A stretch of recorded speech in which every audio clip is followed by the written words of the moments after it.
ঈদের আগের দিন দেশে করোনায় সর্বোচ্চ ২৮ জনের মৃত্যু, এ পর্যন্ত ৪৮০ জনের প্রাণহানি, নতুন শনাক্ত ১৫৩২।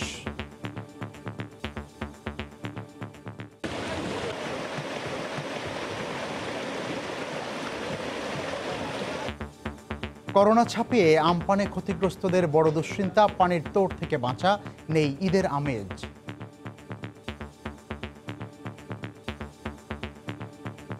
আমরা এখন বাঁধ রক্ষা করার জন্য ব্যস্ত, কারণ বাড়ির ভিতরে পানি যাচ্ছে। পানিতে ডুবি মরতেছি, বাচ্চা কাচ্চার কোথা থেকে পোশাক দেবো, কোথা থেকে তার খাওয়া দেবো। ঈদ যে কালকে হবে, বাচ্চা কাচ্চার মুখে যে একটু সীমায় উঠাই দেবো, এ কোনো ব্যবস্থা নেই। ঐক্যবদ্ধ থাকলে যে কোনো দুর্যোগ মোকাবেলা সম্ভব, জাতির উদ্দেশ্যে প্রধানমন্ত্রী।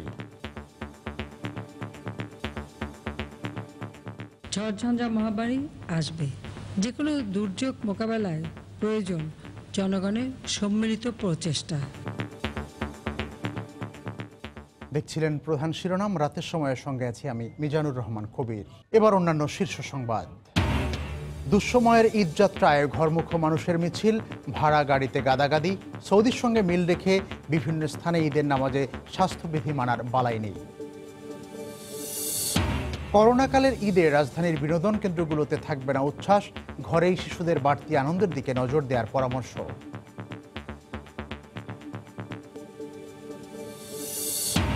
জনগোষ্ঠীর বড় অংশ আক্রান্তের পর সুস্থ হয়ে হার্ড ইমিউনিটির প্রক্রিয়া নিয়ে মিশ্রমত, কেউ বলছেন এর বিকল্প নেই, কারো শঙ্কা দিতে হতে পারে চরম মূল্য।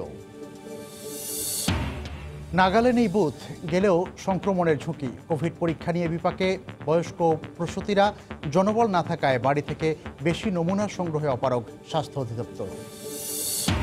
এবং দেশে ডেঙ্গু আক্রান্তের সংখ্যা ৩০০ ছাড়িয়েছে, ওষুধ সংকটে ঢাকা দক্ষিণ সিটি কর্পোরেশন, ১ জুন থেকে এডিস ধ্বংসে কর্মসূচি শুরুর আশ্বাস।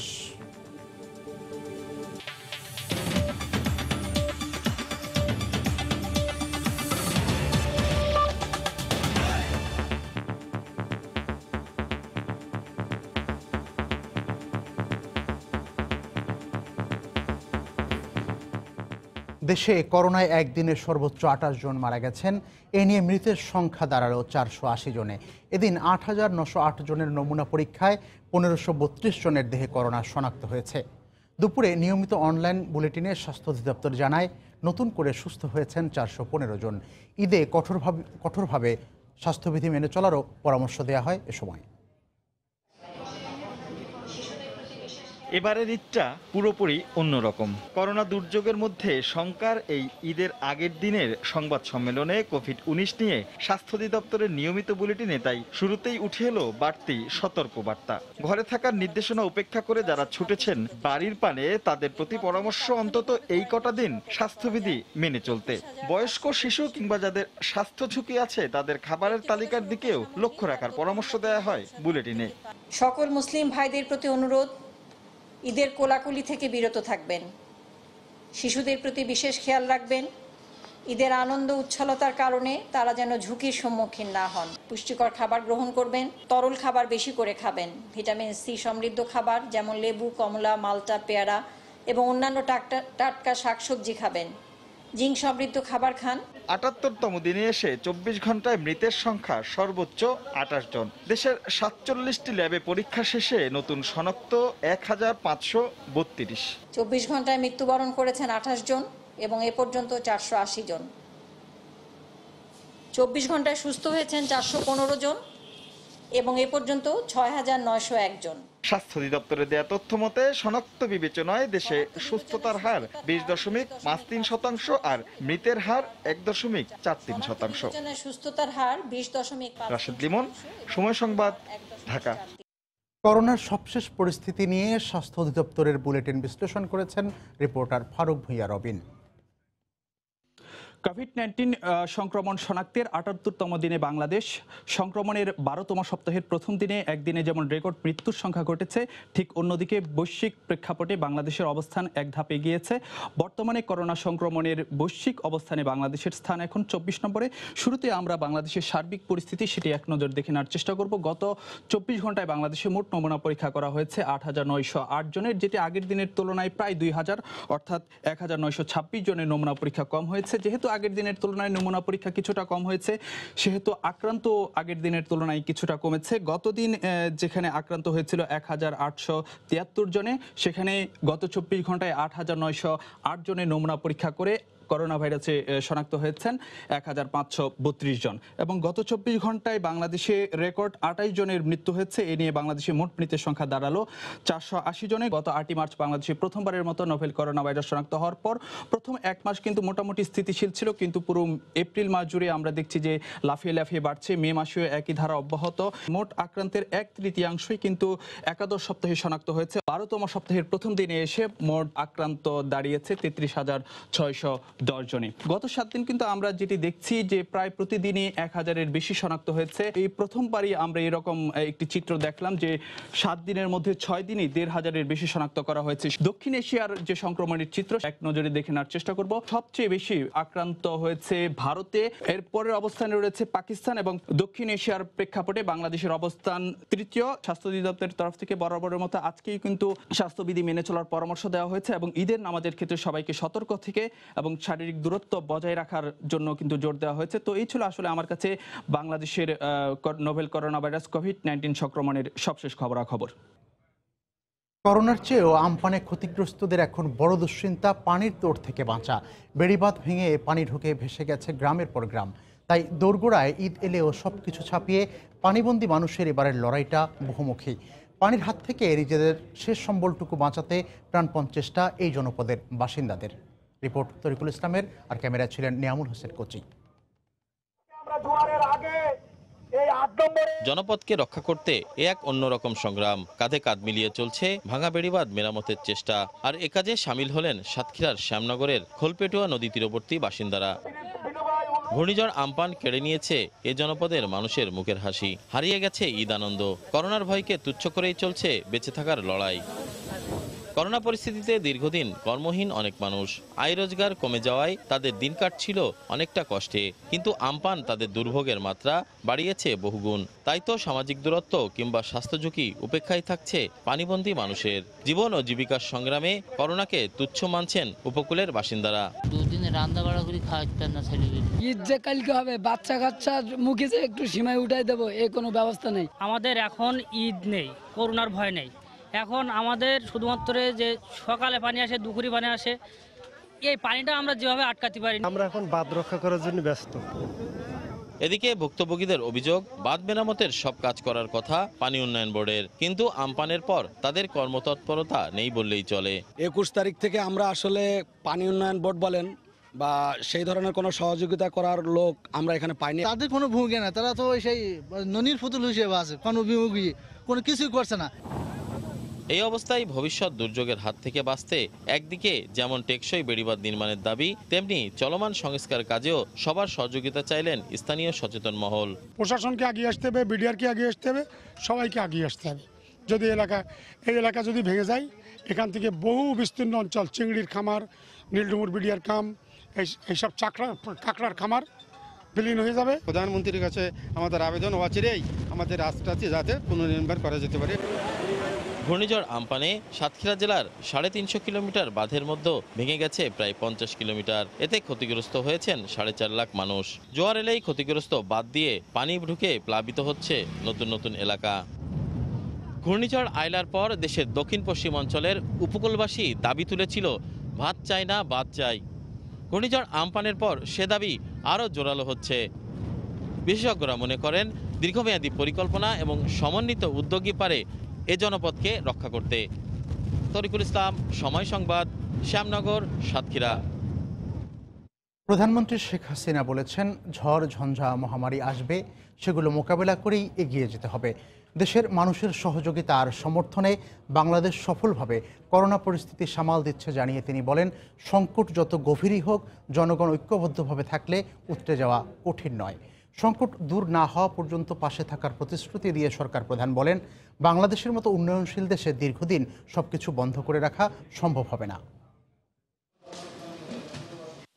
সুদৃশ্য পৃথিবী অদৃশ্য শত্রুর কাছে আজ ধরাশায়ী। কোভিড-19 আক্রান্ত হয়ে যখন দেশে বাড়ছে চাপা কান্নার রোল, ভিন্ন বাস্তবতায় তখন উদযাপিত হতে যাচ্ছে মুসলিম সম্প্রদায়ের সবচেয়ে বড় ধর্মীয় উৎসব ঈদুল ফিতর। করোনার সাথে যুদ্ধের বাস্তবতার মধ্যেই এবার ঘূর্ণিঝড় আম্পানের তাণ্ডবে এই ঈদে নেই উদযাপন। সব ধরনের নির্দেশনা উপেক্ষা করে ঈদের আগে শেষ সময়ে ঢাকা ছাড়ছেন নগরবাসী। দুঃসময়ের এই ঈদযাত্রায় ভাড়া করা যানবাহনে গাদাগাদি করে ঘরমুখো মানুষ। পুলিশ বলছে, গণপরিবহন ছাড়া সব ধরনের পরিবহন চলতে বাধা না থাকায় খুব সহজেই ঢাকায় প্রবেশ এবং বের হওয়া যাচ্ছে। এতে বাড়ছে সংক্রমণের ঝুঁকি। করোনা সংক্রমণ রোধে বন্ধ রয়েছে গণপরিবহন, তবু থেমে নেই ঈদে ঘরমুখে মানুষের ঢল। ট্রাক, মোটরসাইকেল কিংবা ব্যক্তিগত ভাড়া গাড়িতে করে গাদাগাদি করে ছুটছেন মানুষ। বাসি কি মরি সেজন্য বাড়িতে যাচ্ছি, সবার সাথে হতে পারে এটা জীবনের শেষ ঈদ। ছোট ছোট ভাই বোন আছে, এই জন্য ওরা আর কি বললো, আবদার করলে এই জন্য আর কি যাওয়া। গণপরিবহন বন্ধ থাকায় ঘরমুখো যাত্রীদের গুনতে হয় কয়েক গুণ বাড়তি ভাড়া। রংপুরে ভাড়া 1000 থেকে 1200 টাকা হাইসের ভাড়া যাচ্ছে, বগুড়া যাচ্ছে 800 টাকা, 1000 টাকা ভাড়া। মোটামুটি আপনার বেশি থাকতেছে। গণপরিবহন ছাড়া সব ধরনের পরিবহনে নিষেধাজ্ঞা উঠে যাওয়ায় ভেঙে পড়েছে লকডাউন। এই অবস্থায় ঘরমুখো মানুষকে নিয়ন্ত্রণ করতে হিমশিম খেতে হচ্ছে বলে জানিয়েছেন পুলিশ। এই মুহূর্তে আমাদের প্রতি নির্দেশনা, রাস্তায় যেন আসলে কোনো জটলা সৃষ্টি না হয়। সাধারণ জনগণ যাদের জন্য এত কিছু, এত আয়োজন, তাদের আসলে এ নিয়ে বিশেষ কোনো মাথা ব্যথা নাই। দেশে করোনা শনাক্তের পর থেকে আইন শৃঙ্খলা বাহিনী কঠোর অবস্থানে থাকলেও সংক্রমণ বাড়ার সঙ্গে সঙ্গে সড়কে শিথিলতাও চলে এসেছে। মানুষের ঈদ যাত্রা দেখে কে বলবে দেশে ভয়াবহ মাত্রা ছড়িয়েছে করোনা সংক্রমণ। ঈদ উৎসব করতে যেয়ে মানুষগুলো হয়তো নিজেও জানে না তাদের উৎসবের সঙ্গী হচ্ছে হয়তো করোনাও। তাহলে প্রশ্ন থেকে যায়, প্রথম থেকে করোনার সংক্রমণ রুখতে যে আইনের এত কঠোরতা, তাহলে এখনের বাস্তবতা কোথায়? সাদাত রহমতুল্লাহ, সময় সংবাদ, ঢাকা। করোনা ভাইরাসের প্রতিষেধক আবিষ্কারে গবেষণা চলছে বিশ্বজুড়ে। এখনও পথ না মেলায় থামছে না মৃত্যুর মিছিল। এ অবস্থায় হার্ড ইমিউনিটির পথে হাঁটার কথা ভাবছে অনেক দেশই। জনগোষ্ঠীর বড় অংশ আক্রান্তের পর সুস্থ হওয়ার মাধ্যমে রোগ প্রতিরোধ ক্ষমতা সৃষ্টির এই পদ্ধতি নিয়ে ভিন্ন মত রয়েছে বাংলাদেশের স্বাস্থ্য বিশেষজ্ঞদের মধ্যে। রিপোর্ট মাহমুদ রাকিবের। হার্ড ইমিউনিটি ব্রিটেনের গবেষকদের মতে একটি জনগোষ্ঠীর কমপক্ষে 60% মানুষ যদি নির্দিষ্ট কোনো রোগ বা সংক্রামকের প্রতিরোধী হয়ে ওঠে, তাহলে তাদের মাধ্যমে বাকি 40% সংবেদনশীল মানুষের মাঝে আর ওই রোগ ছড়াতে পারে না। যুক্তরাষ্ট্র অবশ্য বলছে এই রোগ প্রতিরোধ ক্ষমতা থাকতে হবে কমপক্ষে 70% মাঝে। 1980 সালে প্রথমবারের মতো এই হার্ড ইমিউনিটি অর্জনের মাধ্যমে বিশ্ব থেকে গুটি বসন্ত সম্পূর্ণভাবে নির্মূল হয়েছিল।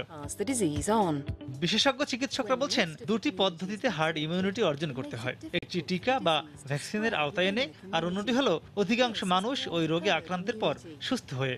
বিশ্বে বিভিন্ন স্বাস্থ্য গবেষণা সংস্থা হার্ড ইমিউনিটি নিয়ে ইতিমধ্যেই গবেষণা শুরু করেছেন। তবে যেহেতু শিগগিরই টিকা বের হচ্ছে না, তাই বাকি থাকে অধিকাংশ মানুষকে করোনায় আক্রান্ত করানো। তবে সেটা বাংলাদেশের জন্য কতটুকু বাস্তবসম্মত? ইমিউনিটি 80 ভাগের হয়েছে, 20 ভাগের তো হয়নি। আমি ওই 20 ভাগের মধ্যে একজন।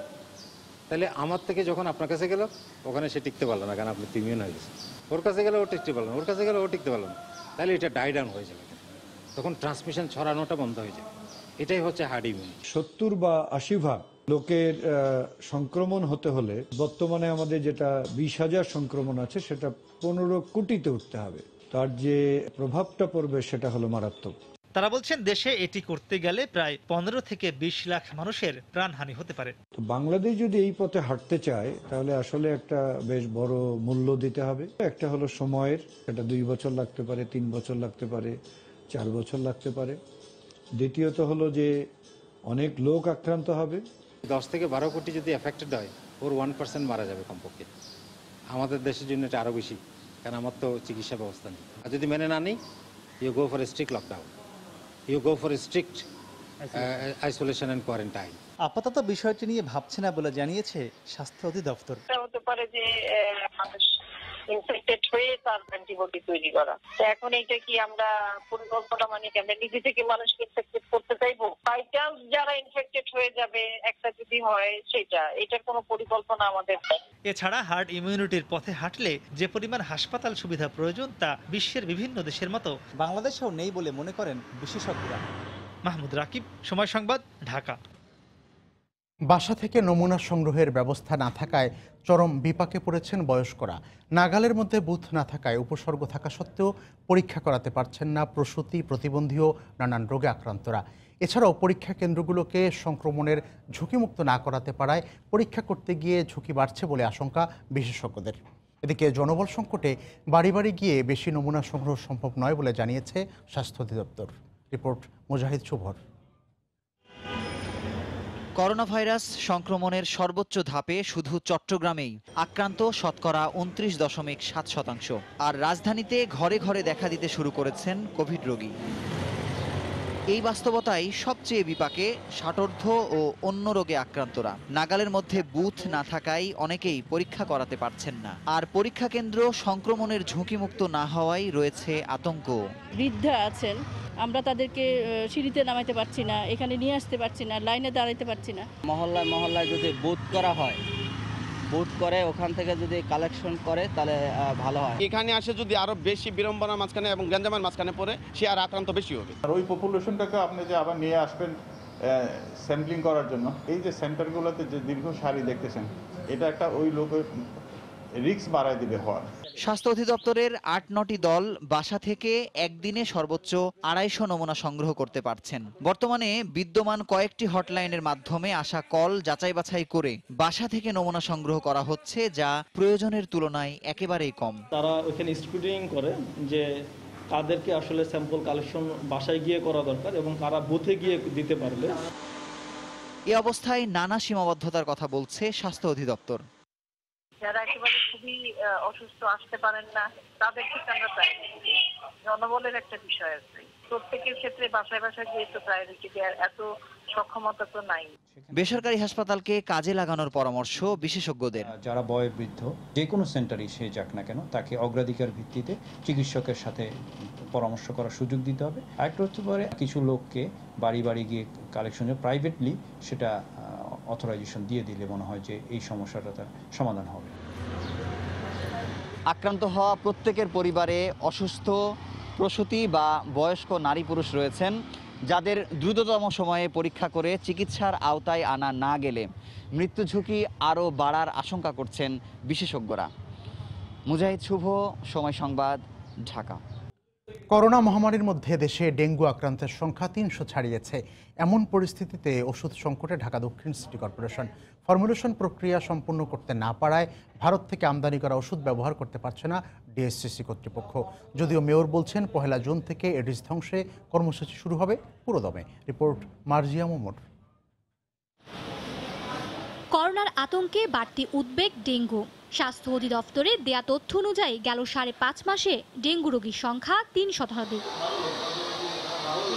সময়টা এডিস নিধনে সর্বোচ্চ তৎপরতা দেখানোর, অথচ ঢাকা দক্ষিণ সিটি কর্পোরেশনের ভান্ডারে এখন মশা মারার ওষুধের সংকট। গেল বছর ভারত থেকে ওষুধ তৈরির মূল উপাদান ম্যালাথিয়ন আমদানি করা হয়। এর সাথে ডিজেল ও এমএল সাইট্রোনিলালের মিশ্রণে তৈরি হয় মূল ওষুধ। কিন্তু এই ফর্মুলেশনের নিজস্ব প্রযুক্তি না থাকায় 2 দফা দরপত্র আহ্বান করেছে সংস্থাটি, যা 6 মাসের বেশি সময়ও সম্পূর্ণ হয়নি।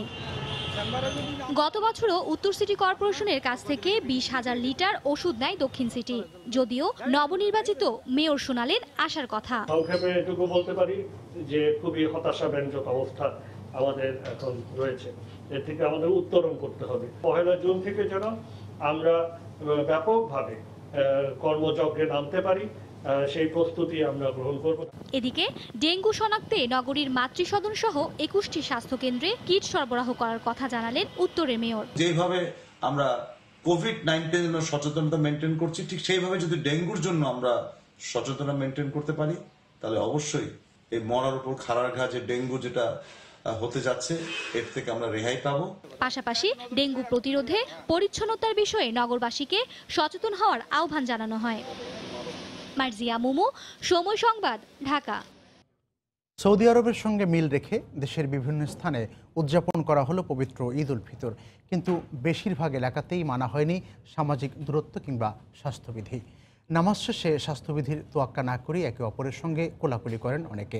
ব্যুরো ও জেলা প্রতিনিধিদের পাঠানো তথ্য ও ছবি নিয়ে রিপোর্ট। সোমবার সারা দেশে উদযাপিত হবে পবিত্র ঈদ উল ফিতর। তবে প্রতি বছরই সৌদি আরবের সঙ্গে মিল রেখে দেশের বিভিন্ন স্থানে ঈদ উদযাপন করে থাকেন অনেকে। রোববার ভোর 5:30টায় মৌলভীবাজার সার্কিট হাউস এলাকায় ঈদের জামাত অনুষ্ঠিত হয়। এতে অর্ধ শতাধিক মুসল্লি অংশ নেন। নামাজ শেষে স্বাস্থ্যবিধির তোয়াক্কা না করেই একে অপরের সঙ্গে কোলাকুলি করেন তারা। বরিশাল বিভাগের কয়েকটি স্থানে সৌদি আরবের সঙ্গে মিল রেখে লক্ষাধিক মানুষ ঈদ উদযাপন করেন। নগরীর তাজকাঠি মসজিদে শারীরিক দূরত্ব মেনে ঈদ জামাতে অংশ নেন মুসল্লিরা। মাদারীপুরে ঈদ উল ফিতর উদযাপন করেন 30টি গ্রামের মানুষ। প্রতি বছর ঈদের প্রধান জামাত সদর উপজেলার তাল্লুক গ্রামে অনুষ্ঠিত হলেও করোনা পরিস্থিতিতে মসজিদে মসজিদে ঈদের নামাজ আদায় করা হয়। নারায়ণগঞ্জের ফতুল্লায় স্বাস্থ্যবিধি মেনে হযরত শাহ সুফি মমতাজিয়া এতিমখানা ও হেফজোখানায় মাদ্রাসায় জাহাঙ্গীরিয়া তরিকার অনুসারীরা ঈদের জামাতে অংশ নেন। চাঁদপুরে অন্তত 50টি গ্রামে সৌদি আরবের সঙ্গে মিল রেখে উদযাপন করা হয় পবিত্র ঈদ উল ফিতর। এছাড়া লালমনিরহাট ও দিনাজপুরের বেশ কয়েকটি গ্রাম সহ দেশের বিভিন্ন স্থানে উদযাপন করা হয় মুসলমানদের প্রধান ধর্মীয় উৎসব। ইসমাত জাহান শুক্লা, সময় সংবাদ। করোনাকালের ঈদে রাজধানীর বিনোদন কেন্দ্রগুলোতে থাকবে না উচ্ছ্বাস, নেই কোনো প্রস্তুতিও। উৎসবের চিরচেনা রূপ এবার কেড়ে নিয়েছে প্রাণঘাতী কোভিড-19। এ অবস্থায় ঘরেই শিশুদের বাড়তি আনন্দের দিকে নজর দেওয়ার পরামর্শ মনোরোগ বিশেষজ্ঞদের।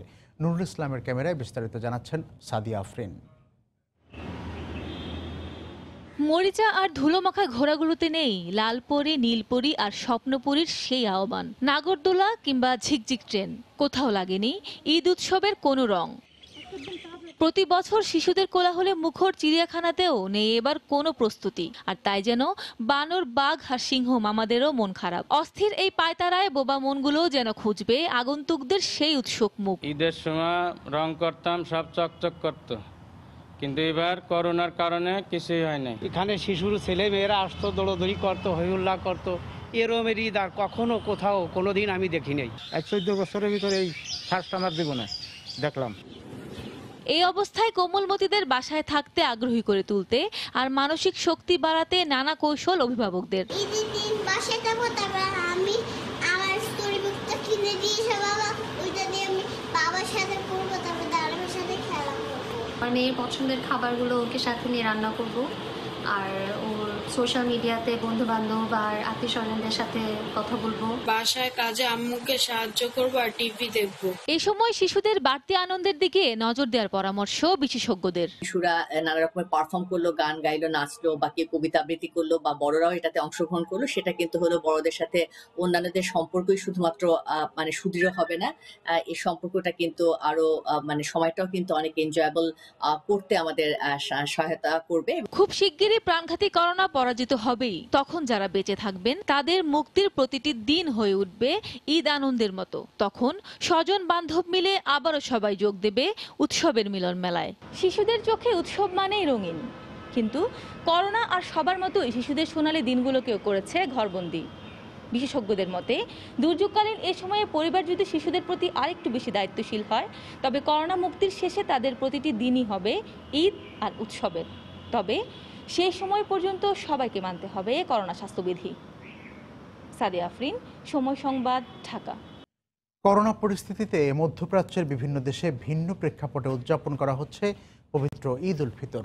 মহামারীর কারণে এবছর মসজিদুল হারামে সীমিত পরিসরে অনুষ্ঠিত হয় ঈদের জামাত। এমন বিবর্ণ ঈদ আগে কখন দেখেনি বিশ্ববাসী। প্রতি বছর লাখো মুসল্লির উপস্থিতিতে মক্কা ও মদিনায় ঈদ উল ফিতরের জামাত হলেও করোনার কারণে এবারের চিত্র ছিল পুরোপুরি ভিন্ন। শারীরিক দূরত্ব মেনে সীমিত পরিসরে অনুষ্ঠিত ঈদের নামাজে অংশ নেন হাতে গোনা কয়েকজন মুসল্লি। কোভিডের প্রভাবে উৎসব পরিণত হয়েছে বিষাদে।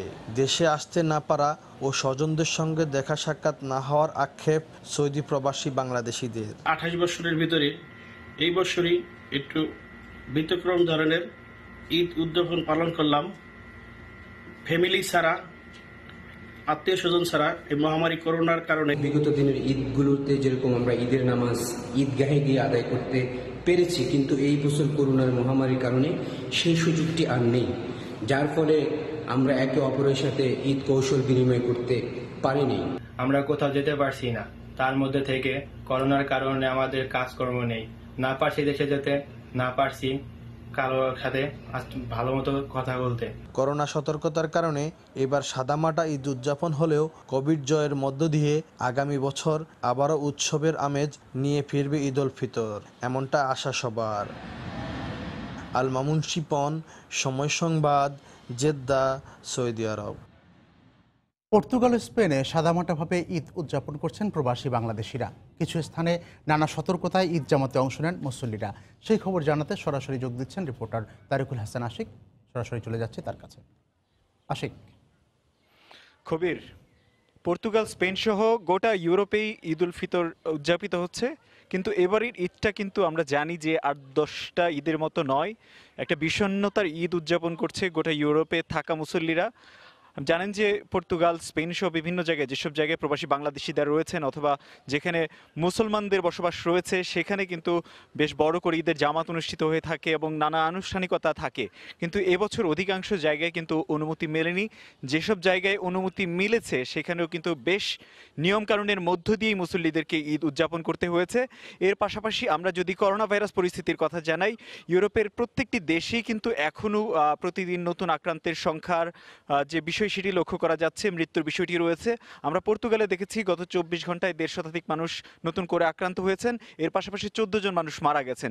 এর পাশাপাশি আমরা যদি আরেকটু বলি যে পর্তুগালে বেশ একটা বড় বিষয় লক্ষ্য করা গেছে, যেটি হচ্ছে একদিনে পর্তুগালের স্বাস্থ্য অধিদপ্তর প্রায় ১০,০০০ রোগীকে কিন্তু সুস্থ ঘোষণা করেছে, অর্থাৎ ১.৫ মাসে কিন্তু ১৭,০০০ মানুষ সুস্থ হয়েছেন। তার মধ্যে গত ২৪ ঘন্টায় কিন্তু প্রায় ১০,০০০ মানুষকে পর্তুগিজ স্বাস্থ্য অধিদপ্তর সুস্থ বলে ঘোষণা করেছে। এছাড়া এখনও আমরা যেটা আগেও বলেছি যে ইউরোপের প্রত্যেকটি দেশেই এখনও প্রতিদিন কিছু মানুষ আক্রান্ত হচ্ছে এবং মারা যাচ্ছে, সেটা বিভিন্ন সময় আমরা উঠানামাও লক্ষ্য করছি। আমরা জানি যে অধিকাংশ দেশই এখন কিন্তু লকডাউন থেকে বের হয়ে এসছে, তারা বিভিন্ন নিয়মকানুন শিথিল করে তাদের যে বন্ধ থাকা প্রতিষ্ঠানগুলো সেগুলি খুলে দিচ্ছে। ঠিক একই রকমভাবে তারা তাদের যে অর্থনৈতিক সংকট, সেই সংকট মোকাবেলার প্রাণপণ চেষ্টা এই মুহূর্তে করছে। প্রবাসী বাংলাদেশিরা পর্তুগাল, স্পেনে যারা রয়েছেন তারা এই ঈদের যে সময়টিতে আমরা দেখে থাকি প্রতি বছরই তাদের নানা আয়োজন থেকে থাকে, কিন্তু এবছর আমরা শুরুতেই বলেছি যে কোনো আয়োজন নেই। বিভিন্ন জায়গায় ছোট ছোট করে ঈদের নামাজ অনুষ্ঠিত হয়েছে এবং সেটি কিন্তু বেশ স্বল্প পরিসরে, এবং সেখানে অধিকাংশ জায়গায় আমরা পর্তুগালের রাজধানী লিসবনেও কিন্তু ঈদের জামাত যে উন্মুক্ত মাঠে সেটির অনুমতি দেওয়া হয়নি। ঠিক একই রকম স্পেনের রাজধানী মাদ্রিদেও ঈদের নামাজের অনুমতি দেওয়া হয়নি। তো এই ঈদটা একরকম বিষণ্ণতায় কেটেছে এবং এর মধ্যে তো করোনা ভাইরাস পরিস্থিতি এখনও রয়েছেই এবং কোনো দেশই এখন পর্যন্ত পূর্ণ নিয়ন্ত্রণে যে এসছে সেটা বলতে পারি না। তো কবির, এই ছিল আসলে পর্তুগাল থেকে ইউরোপের সার্বিক করোনা পরিস্থিতি এবং ঈদ উদযাপনের সবশেষ খবর। কবির। তারিকুল হাসান আশিক জানাচ্ছিলেন পর্তুগাল থেকে সেখানকার প্রবাসী বাংলাদেশি সহ সকলের ঈদ উদযাপন এবং করোনা পরিস্থিতির খবর। এ পর্যায়ে শীর্ষ সংবাদ জানিয়ে দিচ্ছি আরেকবার। ঈদের আগের দিন দেশে করোনায় সর্বোচ্চ ২৮ জনের মৃত্যু, এ পর্যন্ত ৪৮০ জনের প্রাণহানি, নতুন শনাক্ত ১৫৩২। দুঃসময়ের ঈদ যাত্রায় ঘরমুখ মানুষের মিছিল।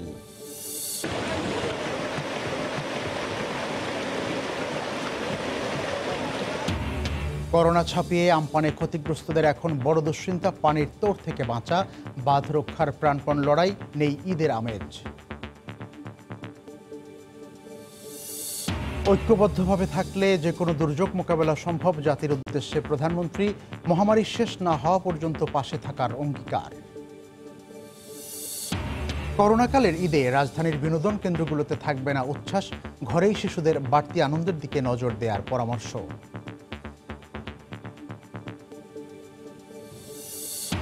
এবং দেশে ডেঙ্গু আক্রান্তের সংখ্যা ৩০০ ছাড়িয়েছে, ওষুধ সংকটে ঢাকা দক্ষিণ সিটি কর্পোরেশন। ১ জুন থেকে এডিস ধ্বংসে কর্মসূচি শুরু করার আশ্বাস।